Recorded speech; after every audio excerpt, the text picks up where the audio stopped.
Okay, today again we are live from Stockholm, and where we are living. The hostel name is Skanstal. Skanstal Skanstal Boutique Hostel. Boutique Hostel, and I met this girl there because she's living in the same hostel, and I will ask her introduction. It's Sure. better you introduce yourself Of first. course. My name is Nadine. Uh-huh. I am from Lebanon. I have been living here in Sweden for 3 years, but I'm living in the second biggest city in Sweden. It's called Gothenburg. It's slightly smaller than Stockholm, but this is my second trip to Stockholm, and it's I feel an amazing different world. It's very clean. It's really big. I mean, it's lively. It's very it feels very you could say colorful. Too many people. You feel like you're in a proper city because I live in Gothenburg, and it's like a small town, you know. And it's not that lively. It's not that much people, but I think Stockholm is the best city in Scandinavia. Yeah, so I can second you because we have been visiting since yesterday. Yeah. But tell me, how was your adventure? How have you arrived from Lebanon to Sweden? I was actually my father has been here in Sweden for a year before me, and I asked him if he can help me to fix a working visa. Ah, okay. Yeah, he fixed a working visa, so he was able to give me a permanent residency in Sweden. But I have to work, so I came here and I looked for a job. I came, of course, by plane. I didn't do any illegal the ones that's happening on the sea and stuff. Then I started working after half a year. I started applying for a lot of jobs. I mean, the economy, Sweden is a really good economical country if you want to settle your life down with work and stuff. But if you want a lot of social life, it's not the best. It's good for work and study and home, you know. It's very cold in the winter. It's very beautiful in the summer. It's very dark in the winter. It's very bright in the summer. So yeah, I recommend visiting it. You will enjoy it. If you're thirsty, you will really enjoy it, but you have to be careful because it's a bit expensive now. Yeah, it is hell expensive, we can tell you. Yeah, it's really expensive. And what do you do for living? For living in Sweden right now, I just work, and I rely on my income from work. Of course, sometimes it gets too much.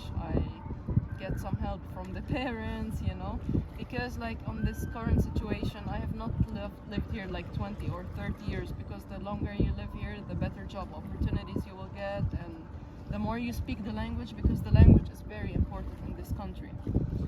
Even though a lot of people speak English, if you want to work and if you want to settle down, you have to learn the language.